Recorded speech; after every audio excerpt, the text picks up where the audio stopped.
It was just past dusk when they showed up at my door, two men with cheap badges clipped to their belts, while VYing a flimsy piece of paper they called a warrant. Their voices were sharp, their postures stiff, like they'd rehearsed this moment to scare the life out of me. They thought they could drag me off my own porch, right in front of my grazing horses, and I'd just crumble. But they didn't know who they were dealing with. I'm William Carter, and I wasn't just some stubborn old rancher. For 8 years, I served as Texas Attorney General, taking down crime rings, crooked politicians, and con artists far slicker than these two clowns. I knew the law like the back of my hand, and everything about this stunt screamed fraud. They weren't intimidating Methy were handing me EVY Denke.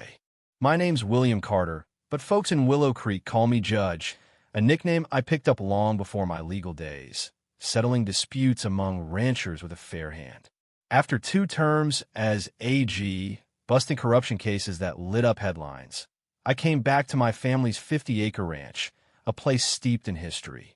My great-grandfather built the barn with his own hands, its timber still standing proud. The main house, carefully restored, looks out over vegetable gardens that fed our kin through hard times. I'd set up a small organic operation eggs, seasonal produce keeping the tradition of GIVYing back to Willow Creek, a town my family helped grow from 300 souls to 3,000. For 3 years, I lived the quiet life I'd earned, thinking my days of fighting criminals were done. Then Evelyn Shaw rolled into town like a storm in a tailored suit. Evelyn, the new president of the Willow Creek Homeowners Association, was everything I'd learned to loathe in my career. Ambition cloaked as duty, control dressed up as care. A former city planner from Houston, she bought the priciest estate in the fancy hillside development and launched a modernization campaign to drag our small town into her VY shout of progress. In just 18 months, she turned the HOA into a machine, pulling strings on city contracts, swaying council votes, and wielding legal threats like a club.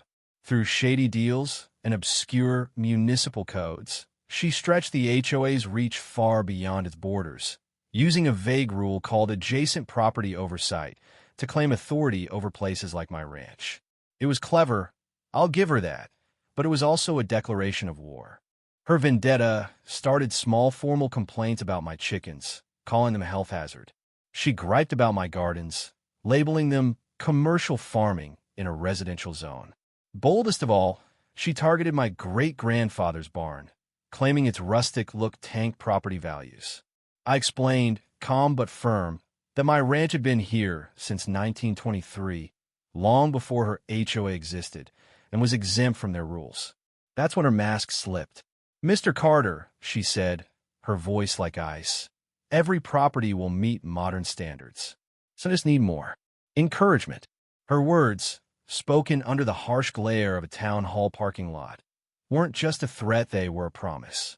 Evelyn's first big move came at the April town hall, where she turned the meeting into a public trial. Armed with glossy aerial photos and a slick PowerPoint, she painted my ranch as a blight. My compost pile, a health risk. My chickens, a nuisance. She'd stacked the room with her hillside cronies, who nodded as she spun lies about rodents and odors. I stood up, citing state agricultural exemptions and a clean health inspection, but her supporters drowned me out with cheers for community standards and property values. The vote to launch compliance investigations passed 23-7, and just like that, my ranch became a battlefield. What followed was a bureaucratic siege. Inspectors swarmed my property without warning, snapping photos of my barn like it was a crime scene. environmental officers tested soil, water, or anything to pin a violation on me. Animal control showed up over anonymous complaints about my goats, which any farmer would tell you are cleaner than most pets. Every inspection came back Cliano violations. No issues, but Evelyn just called the reports inadequate and demanded more. It was clear the process was the punishment meant to wear me down, drain my wallet, and make me look guilty even when I wasn't. The psychological games were worse. Late-night police welfare checks over suspicious active VY tie that turned out to be me fixing a fence. Neighbors got official-looking letters warning them I was under investigation. Evelyn's HOA newsletter ran articles about problem properties with cropped photos of my ranch. Then came the legal hammer, a new ordinance requiring livestock owners to pay due law $2,500 for a certificate, plus due law $1,000 yearly, with inspections that let HOA reps roam private land. When I fought back, citing property rights, Evelyn played her ace. Through her buddy, Councilman Jack Reed, whose construction firm mysteriously won every HOA contract, she got my ranch reclassified as commercial, spiking my taxes. They even claimed my 1923 exemption was improperly filed, despite a century of unchallenged records. Comply or lose everything. Evelyn smirked at the next meeting. She thought she had me cornered. That's when she crossed the line that would undo her. The fake cops were a final blow, meant to humiliate me into selling. Through Reed's shady contacts, she hired 2 goons to pose as officers, banking on public shame and legal costs to break me. What she didn't know was that I wasn't just a retired lawyer, I was a former AG who'd never lost a corruption case. As those fakes retreated, muttering empty threats, I was already building my case. I called Captain Laura Mendez, a Texas Ranger I'd worked with on big cases. After hearing my recording of the fake arrest, she was blunt. Well, this is federal. Conspiracy, impersonation, CIVYL rights violation, send me everything. While she dug into Evelyn's network, I hit the courthouse, tracing every HOA deal, contract, and land sale. The corruption was blatant. Evelyn's husband's design firm got every project. Reed's company won overpriced bids. A Houston waste company, tied to Evelyn's campaign funds, locked in a due law $1.2 million deal. Then came the break. Clara Thompson, a city clerk with 15 years on the job, slipped me a bombshell at the local diner. Evelyn's got a file called Priority Acquisitions, she whispered. Your ranch is number 1 for a mall's entrance. Clara's documents exposed a land grab targeting 8 historic properties, all hit with the same harassment. Fake violations, fines, and pressure to sell to Evelyn's developer pals. I called a secret meeting in my barn where those 8 families share their stories. Margaret Lee, whose flower farm was deemed commercial, broke down. Tom Hayes, a veteran, said his workshop faced the same attacks. We Weren't Allenite was a conspiracy. I looped in Rachel Parker, an Austin reporter known for exposing corruption. She agreed to break the story, but only if I went public as a former AG. This isn't just your fight, Will, she said. It's a statewide scandal. With my old legal contacts, prosecutors, judges, RICO experts, I built a case to crush Evelyn's empire.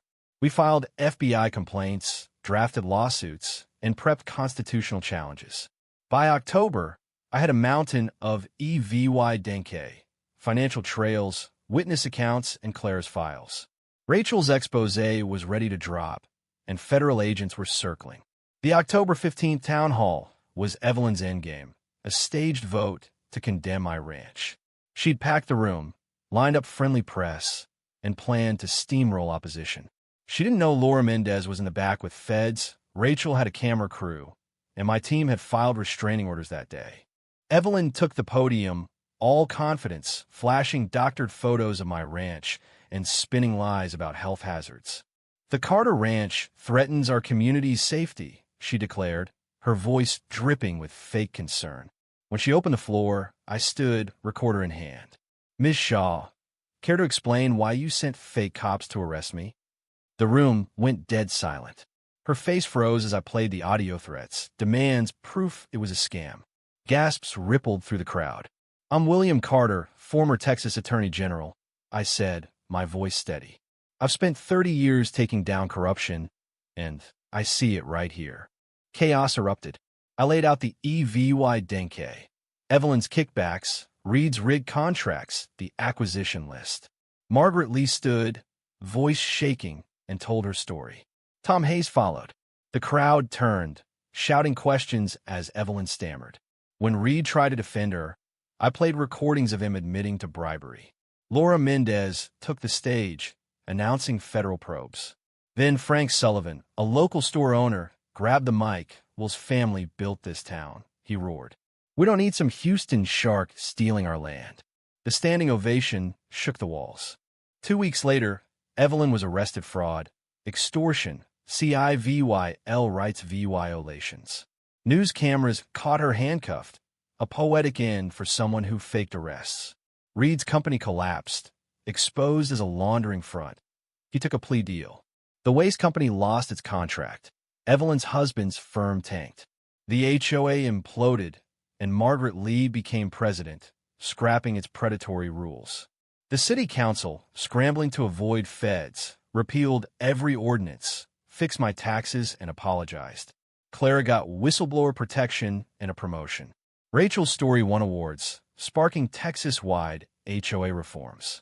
My Law $2.3 million lawsuit funded a legal defense fund for HOA VY Tim's. Willow Creek changed Margaret's farm became a co-op. Tom's Workshop, a training hub. Residents now watch the council like hawks, with committees ensuring transparency. My Ranch? It's a symbol, hosting tours for students and active VYSDS sitting on my porch, where my great-grandfather taught me land is legacy. I know we proved something. When people stand together, no bully, no matter how powerful, can win. So what do you think? Was Evelyn just a ruthless opportunist? Or did she believe her own lies about progress? Should small towns like Willow Creek have HOAs at all? Or do they in VYTE corruption? Could you stand up to a machine like that, knowing the cost? Drop your thoughts below, hit that like button if this got your blood pumping, and subscribe for more stories of real people fighting back. Let's keep this conversation going.